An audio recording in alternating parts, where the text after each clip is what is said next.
Bon, bah salut tout le monde, j'espère que vous allez bien. Alors oui, c'est vrai que je vous fais cette vidéo un jour et demi, ce qui s'est passé. La raison, je vais vous la donner tout de suite, c'est parce que j'ai voulu faire vraiment une vidéo, avant que je meure, où j'ai essayé d'expliquer tout ce qui allait être arrivé à Bordeaux. J'ai donné mon avis bien sûr sur ce qui se passe au Girondins de Bordeaux, sur ce qui va se passer, sur comment ça va se passer. Je donne mon avis aussi sur l'avenir du foot français, parce que ça aussi, ça va avoir une conséquence. Et au final, eh bien, je vais essayer de vous donner des solutions. Parce que je sais que, j'imagine, même s'il n'y en a pas beaucoup, les supporters bordelais doivent être en colère, inquiets, j'en jette pas la pierre. Et j'ai envie de vous parler par exemple des ultramarines qui le disent depuis le début de l'actionnariat, on va dire, de King Street. J'ai envie de leur dire, bah, d'ailleurs, je crois qu'il y a eu une manifestation qui a lieu à partir de 14-15 heures aujourd'hui. Bah, j'ai envie de vous dire, aux gens de l'ultramarine, c'est un peu comme tout le monde. C'est qu'à un moment donné, pardon, il y avait un comportement qui n'était pas classe de la part de King Street. Alors déjà, on va commencer par les choses. Déjà, on va commencer avec un espèce de rappel des faits pour ceux qui n'avaient pas suivi l'actualité, même si j'imagine que si vous êtes supporter de football, vous devez savoir quand même ce qui s'est passé. Ce qui s'est passé, c'est que donc nous sommes au jeudi, et aux alentours de 18h-19h à peu près, 19h à peu près, King Street balance un communiqué dans le site officiel des Girondins de Bordeaux indiquant qu'il ne souhaite plus investir, on va dire, dans le club. On va dire très clairement, il décide concrètement de ne plus investir dans le présent et dans le futur. Il se désengage en fait. En fait, ce que vous voulez, ils ont fait comme, pour très caricaturer, c'est comme si demain vous aviez quelqu'un qui vous finançait et il vous dit ah bah non, j'ai pas envie de financer, dégage, tu te démerdes. C'est ça en fait qu'ils ont fait. Déjà, on va commencer par la chose. Alors déjà, ça a été donc le club a été envoyé donc à la protection du tribunal de commerce. Pourquoi? Pour éviter bien évidemment que le club fasse faillite immédiatement. La raison est simple, c'est que si vous n'avez pas cette protection du tribunal de commerce, Bordeaux sera en faillite maintenant. Bordeaux sera en faillite maintenant parce que concrètement, tu te retrouverais avec un gros morceau de dette à rembourser. Et les employés, je parle des joueurs, je parle de l'entraîneur, je parle bien sûr aussi de tous les administratifs, de toutes les personnes qui s'occupent du club finalement. Alors je parle de club, attention, je vais quand même nuancer une chose, je parle pas du club amateur. L'amateur, il faut bien le différencier de l'amateur, c'est-à-dire le sport amateur, c'est-à-dire la CFA concrètement, la réserve, et la partie pro. Quand je dis que Bordeaux va faire faillite, je parle de la partie professionnelle. Je parle bien évidemment de l'équipe professionnelle. Attention, parce que l'équipe de réserve, elle, ne sera pas impactée. Si d'aventure il y a une faillite, justement je vais en parler justement comment ça peut se passer, quelles peuvent être les différentes étapes, etc. Il va se passer que les Girondins, en fait, redescendraient en National 2, puisque l'équipe réserve est en National 2, comme l'avait fait Strasbourg, comme le fait, je crois, Sedan, comme l'avaient fait d'autres équipes. Et ils regrimperont au fur et à mesure. Le dernier en date reste Strasbourg. Strasbourg avait eu une procédure pour finalement une faillite. Et au final, les Bordelais feraient pareil. Donc ils sont descendus en National 2, si je me souviens bien. Ils ont regrimpé au fur et à mesure. C'était le cas de Toulouse il y a quelques années. Et ainsi de suite. Donc, pas d'inquiétude. Bastia, notamment, pas pour lui citer que lui.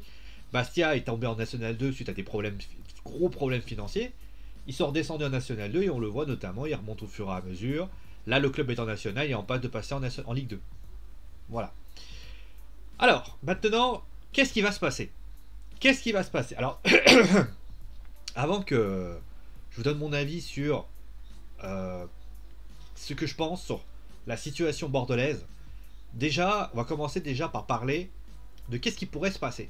Parce que je pense que pas mal de Bordelais doivent se dire, ok, donc là on est en procédure. Alors, les économistes doivent se savoir ce qui va se passer, mais je pense que beaucoup de supporters bordelais ou de supporters de football se disent, qu'est-ce qu'on fait? Qu'est-ce qu'on fait? Qu'est-ce qu'on va faire? Donc, j'ai écouté la chaîne L'équipe, j'ai écouté, donc je me suis pas mal renseigné, notamment l'excellent Pierre Mondreau, si je me souviens bien, j'ai pas envie d'écocher son nom, qui avait expliqué ça, et honnêtement il avait été parfait, donc je vais retranscrire ce qu'il a dit. En fait, pour la faire courte, il y a trois étapes dans un tribunal de commerce. Le tribunal de commerce, en fait, si vous voulez, aujourd'hui, Bordeaux n'a plus d'actionnaire. Donc, clairement, on va figer la situation et au final, la mettre à un instant T. D'accord? La mettre à un instant T. Et là, il va se passer quoi? Il va se passer trois possibilités qui vont, on va dire, on va dire y avoir trois classements. La première, c'est ce qu'on appelle la procédure de sauvegarde. Qu'est-ce que c'est la procédure de sauvegarde? C'est, en fait, si vous voulez, King Street s'est barré sans prévenir. À ce moment-là, King Street, à un moment donné, le tribunal de commerce et pas la Ligue. Attention, la Ligue n'a rien à voir dans l'histoire, puisque la Ligue n'a pas autorité, on va dire, sur Bordeaux. Ils peuvent, on va dire, avoir une conséquence, je pense notamment par la DNCG, mais ils ne peuvent pas influencer ce qui va se passer. Sinon, ça voudrait dire que la Ligue, entre guillemets, alors, ils peuvent très bien, la Ligue aurait, entre guillemets, une action sur Bordeaux. Et là, la côté indépendant ne marcherait pas. En fait, pour faire court, alors, juste finir, la seule chose que pourrait faire la Ligue, concrètement, c'est aider Bordeaux dans leur démarche administrative, si vous voulez. Par exemple, vous voyez un président, le président Longuepé, qui est en grosse difficulté, eh bien, le président Longuepé qui pourrait demander à la Ligue en leur disant, est-ce que vous pouvez, je sais pas, m'aider justement à offrir des choses pour la Ligue, pour la LFP. Parce que Bordeaux étant une place forte du football, ça ne serait pas une situation.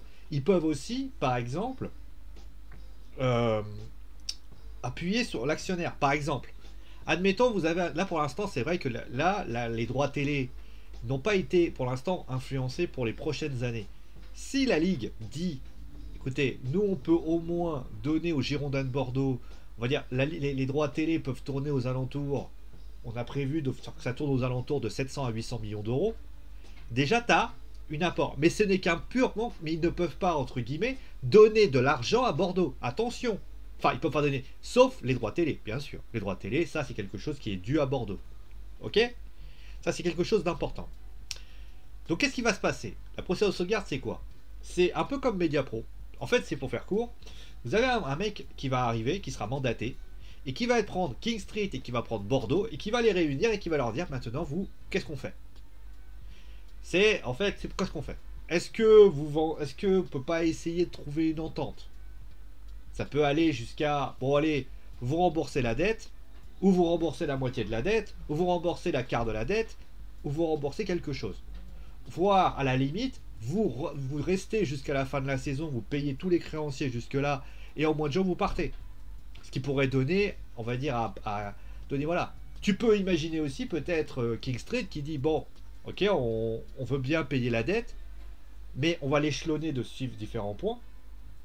Donc ça, par exemple, je sais pas, la banque, ce serait quand même compliqué, mais par exemple, on pourrait échelonner. Car voilà, bon, par exemple, King Street pourrait dire, bah écoutez, là on vous paye 20 millions, ce qu'a fait notamment Mediapro, par exemple. Mais là, ça serait quand même compliqué. Enfin bref, ils trouvent une solution.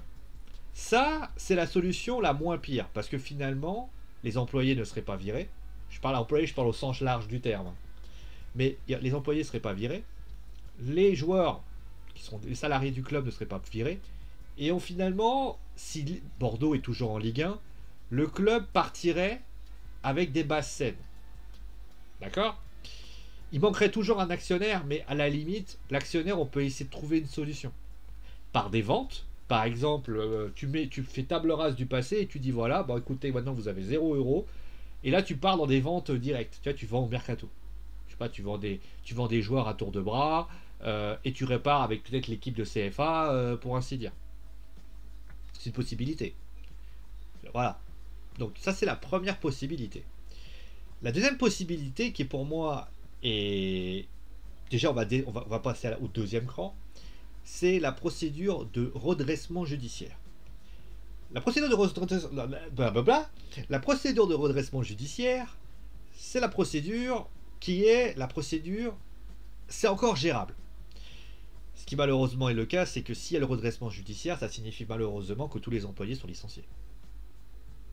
Les salariés du club sont licenciés. Je ne sais pas si ça compte les joueurs, attention, mais encore une fois, là c'est fini. Là, à un moment donné... Alors, ce qui se passe, c'est quoi?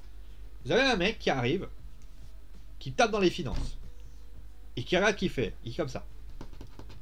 Il commence à regarder, il analyse. Donc là, je vais vous imaginer mon truc. Voilà, on va prendre un exemple. Voilà, donc il a son papier, voilà, il est avec ses notes, il est comme ça, en train de dire... voilà, non, Et puis d'un seul coup, il voit comme ça, et puis d'un seul coup, au final, il fait son bilan. Et là, il va se passer deux choses. Soit il va y avoir le redressement judiciaire, comme je l'ai dit. Et là, il dit, bon, écoutez, si monsieur Longue Épée, si vous vendez tant de mots trucs, que vous récupérez un actionnaire, que vous fassiez ça, c'est jouable. Là, clairement, la procédure, eh ben, faut pas se leurrer. Hein. S'il ne le fait pas, à ce moment-là, c'est la merde. Mais voilà, on lui dit, vous avez une possibilité. Vous cherchez un actionnaire, vous faites ça, vous faites ça. Même d'ailleurs, si l'actionnaire arrive, il peut très bien dire à ce moment-là, bon, là pour l'instant, il ne parlera pas à l'actionnaire, mais il peut très bien dire, ah ouais, voilà, bah, c'est voilà, etc. Par contre, dans les deux cas qui vont arriver, il va y avoir, si après le club est, on va dire, responsable de son action. Soit il dit, niquez vos mères, à un moment donné, je fais ce que je veux, avec les conséquences qui vont avec, ou alors ils ne sont pas en mesure de le faire, et là, bah, ça a les conséquences que faire. Ou voilà, soit je peux, soit je ne peux pas, soit je ne veux pas. Et là, dans les deux cas, plus le dernier cas que je vais citer maintenant, bah en fait, c'est la liquidation judiciaire. C'est en fait très simple, le gars il regarde. Alors, non, oh putain, oh là là là. Il arrive, il dit, laissez tomber, c'est mort. Je caricature, mais c'est la vérité. C'est laisser tomber, c'est mort. Ça veut dire quoi, laisser tomber, c'est mort? Ça veut dire que concrètement, le mandataire, le médiateur, le mandataire, celui qui était là pour le tribunal de commerce, va faire son dossier et il va dire, Monsieur Longue Épée, Monsieur Bordeaux, c'est pas la peine d'y continuer, ça sert à rien. Vous êtes dans le rouge et vous pourrez jamais, même s'il y a un investisseur de tel truc, vous ne serez jamais en mesure de vous en sortir. Tu vois, par exemple, je prends un exemple, parce que ça va pas arriver maintenant. On va arriver, genre, début juin. Ce qui reste quoi, un mois et demi à peu près, ouais, un mois et une semaine à peu près. Et au bout d'un mois et une semaine, on se rend compte qu'il n'y a toujours pas d'actionnaire. Là, clairement, le mec, il va dire, ah, mais il n'y a personne. Par contre, bien sûr, ce qui va se passer dans le temps va avoir des conséquences, positives ou négatives. Je m'explique. Admettons au mois de mai, un actionnaire se pose et il décide de dire, je vais dégager la dette et je vais récupérer, je vais mettre 300 millions d'euros direct. Là, c'est bon, c'est réglé. Le redressement judiciaire deviendrait à ce moment-là une forme de... là, à ce moment-là, le club, il repartirait. Vous voyez ce que je veux dire? Donc, finalement, ça va être les prochaines semaines qui vont déterminer la position du tribunal de commerce. Voilà, je crois que j'ai été assez clair. Mon avis maintenant sur le comportement des actionnaires vis-à-vis des Girondins de Bordeaux. Alors, bien évidemment que ce qu'ils ont fait est d'une classe honteuse, d'une classe, quand je dis classe c'est ironique, hein, d'une classe pathétique, pour moi quasiment un comportement au-delà du caniveau. Parce que vous ayez envie de faire je ne sais quoi, la moindre des choses c'est de respecter vos employés, c'est de respecter toutes les personnes qui sont présentes au sein du club. Parce que moi je suis désolé, ces clubs-là, ces gens-là, ils travaillent pour vous, et aux dernières nouvelles, vous devez de les respecter. C'est de la même façon que la Super League. La Super League, c'est pas ouais, ben c'est nous qui faisons quand même grâce à nous quand même vous avez des bons matchs. Donc vous là en dessous là, Everton, Celta Vigo, Bordeaux ou je ne sais quoi, allez vous faire enculer. Non, la moindre des choses, c'est de respecter parce que ces gens-là, qui sont de la haute, comme disent certains, bah, ils se disent pas, il faut qu'ils se disent que ceux qui sont en bas, déjà, ils vous ont tapé quelques fois, demandez à Tottenham et à Tottenham des autres clubs, mais à un moment donné, il faut les respecter. Bordeaux est dans la même situation.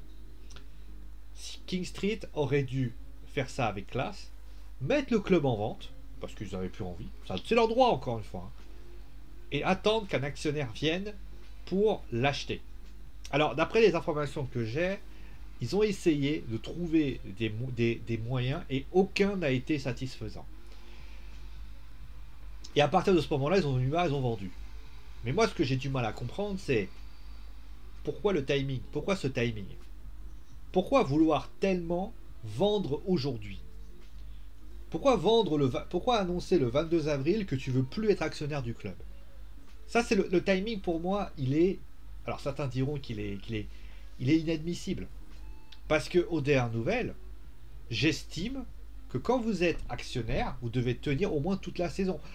Les saisons d'après, vous n'avez plus envie, c'est votre droit. Personne ne va dire le contraire. Mais la moindre des choses, c'est de bien vous comporter. Donc déjà, en termes d'approche, pour moi, ça manque de classe.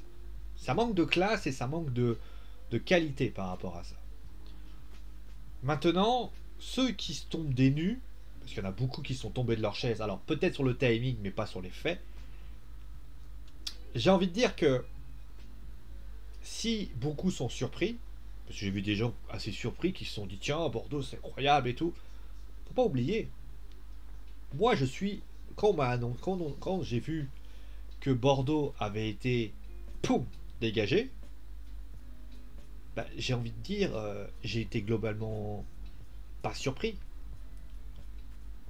Je veux dire, j'ai pas fait de vidéo le jour où King Street est arrivé, mais quand vous regardez bien, vous vous rendez compte de quoi? Vous vous rendez compte que les Girondins de Bordeaux, depuis le premier jour, j'avais comparé les Girondins de King Street à Colonie Capital. Souvenez-vous, j'avais dit Colonie Capital, c'est un peu la même chose. Et tout le monde, certains m'étaient tombés dessus en disant ah, mais c'est pas la même chose, ils sont pleins d'argent. Colonie Capital avait beaucoup d'argent aussi. Hein. Alors, King Street est plus un fonds d'investissement américain, c'est pas trop la même chose. Colonie Capital, je crois que c'était un actionnaire, voilà. Le truc, c'est qu'aux dernières nouvelles, on se retrouve pratiquement. D'ailleurs, c'est assez ironique, on se retrouve à peu près dans les mêmes configurations, que ça soit Colony Capital ou que ça soit King Street. Une chaîne de télé qui ne veut plus de son club, M6 Canal à l'époque, et là on a King Street et Colony Capital. Et je pense d'ailleurs que si le PSG avait pas été racheté par les Qataris, je pense que le PSG aurait subi la même chose. Parce qu'au bout d'un moment, le Colony Capital en aurait eu marre, d'ailleurs, parce que avec la mauvaise publicité qu'ils avaient eue, souvenez-vous, juste la dernière année, c'était l'avant-dernière année, avant l'arrivée des Qataris, je peux vous jurer que les mecs, ils ont pris quand même cher. Et je pense que Colony Capital a tapé du poing sur la table en disant écoutez, si vous ne changez pas ça, nous on se barre. Donc, ça a été quelque chose d'important. Maintenant, maintenant que j'ai dit ça, on va revenir aux faits. Moi, je suis pas surpris. Je suis pas surpris parce que, au final, Bordeaux est géré avec le cul depuis des années. On le voit, je veux dire, la masse salariale a explosé entre le moment où King Street est arrivé et aujourd'hui. Je veux dire, et les mecs voulaient faire quoi? Du spéculatif. Ils voulaient ça en fait. Eux, ce qu'ils veulent, c'est la planche à billets. Ils en ont rien à foutre de Bordeaux.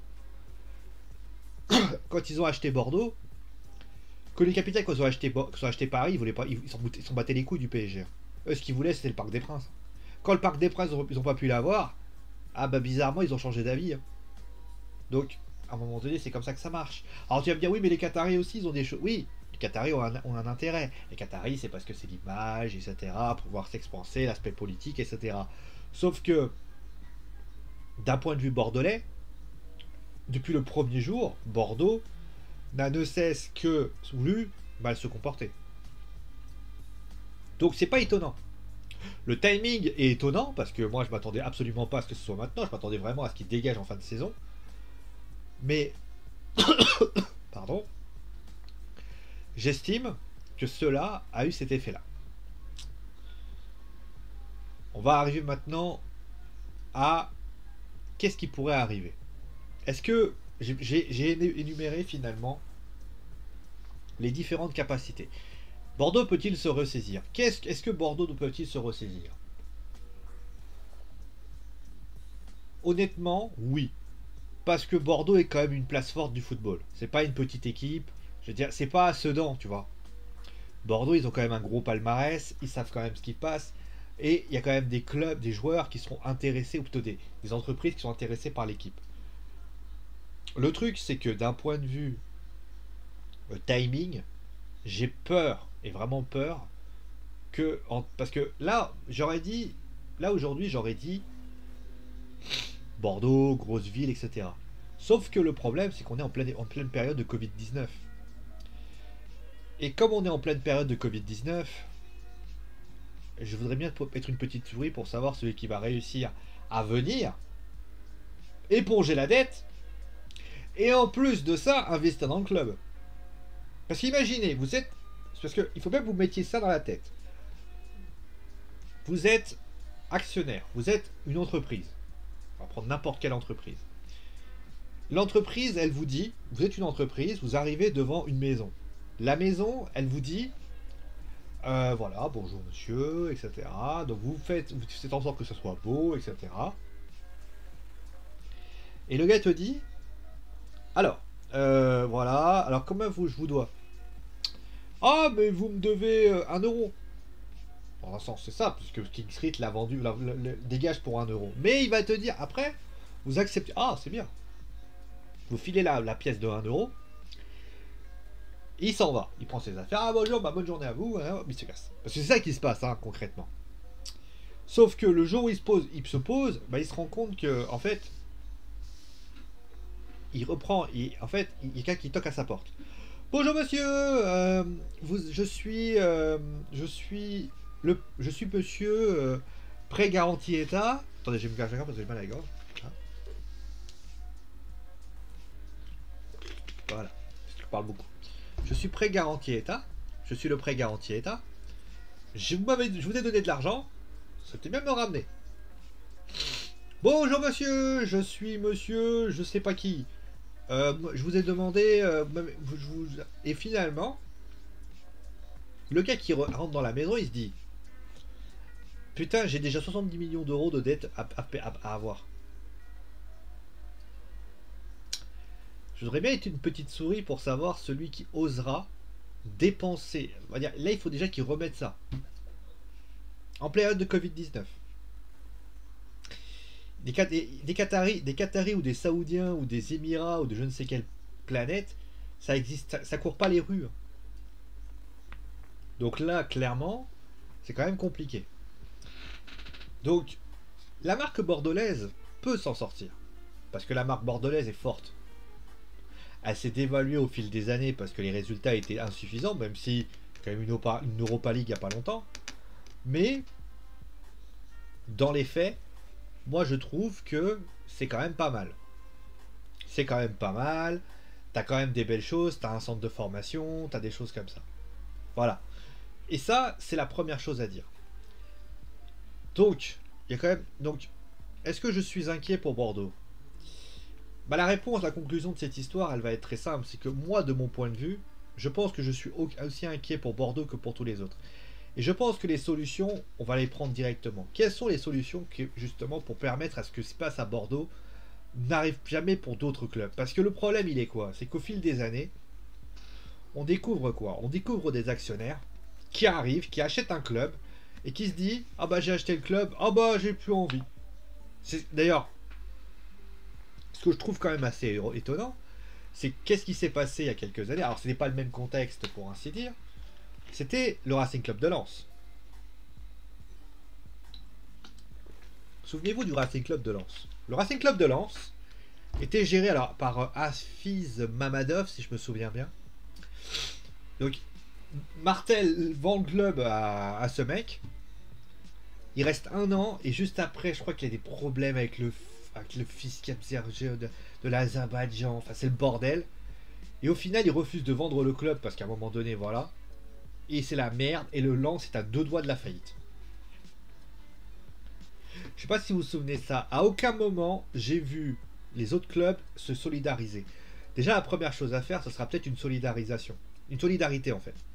C'est-à-dire que tout le monde se réunit autour d'une cause commune pour promulguer peut-être une loi, une règle qui implique que, aujourd'hui, un actionnaire ne peut pas faire... Un actionnaire qui, on va dire, est qu'il ne peut pas y avoir je sais pas, qu'il ne peut pas y avoir des actionnaires, on va dire, kamikazes. Ce qui s'est passé à Bordeaux aurait pu arriver à Dijon, aurait pu arriver à je ne sais quel pays, à quel que soit quel club, et ça aurait pu être une catastrophe. Parce qu'on peut dire ce qu'on veut sur le président Kita. Oui, il est pénible, oui, il a une manière de faire, oui, il n'est pas agréable, oui, si, que de ça. Mais au moins, il y a une chose, c'est que lui, il achète à chaque fois qu'il y a des déficits, il donne de l'argent au club. Et je doute fort que Kita, à un moment donné, on peut lui donner beaucoup de défauts, mais Kita, c'est quand même quelqu'un qui, aux dernières nouvelles, réussit à faire en sorte que le club soit toujours au-dessus. Et c'est pas mal. Donc voilà, peut-être mettre en place un salary cap. Et je pense qu'il y a une chose qu'il va peut-être falloir commencer à faire, c'est peut-être arrêter d'être dans une course à l'armement basée dessus. Et là, j'ai une dernière solution, vous inquiétez pas. C'est-à-dire, c'est quoi? C'est oh putain, j'ai de l'argent, oh il faut que je le dépense, hein, je ne sais quoi. J'ai l'impression que plus les années passent, plus les clubs sont dans une espèce de course à l'armement à vouloir aller plus vite. Non. Prends ton argent. Quand tu vends des joueurs, pourquoi Bordeaux ne serait pas un club formateur? Il peut prendre les joueurs, les former et les faire évoluer.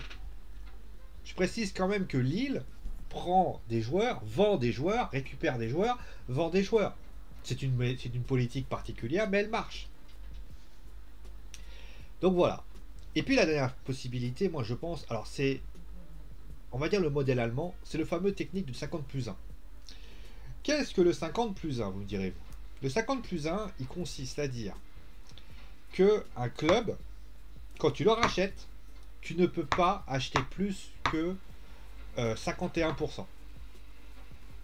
Que 50% ou 51%? 51%. Autrement dit, King Street, s'il était venu à l'époque, aurait acheté le club pour 51%. Et le 49%, ça aurait été peut-être pour la mairie ou quelque chose comme ça.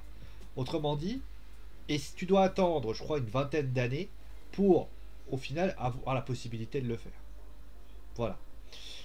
Voilà, ça serait une autre possibilité. Bon, en tout cas, ce qui est certain, c'est que cette semaine a été une leçon très particulière. C'est que si on continue à avoir une course à l'armement par rapport à l'argent, je peux vous garantir que dans 10 ans, vous avez vous avez un quart des clubs qui tombent en faillite. Après, c'est, on va dire, c'est aux dirigeants de prendre leurs responsabilités, et ça, vous le savez. Voilà, j'ai pas grand chose à dire de plus sur cette nouvelle qui est bien évidemment très triste.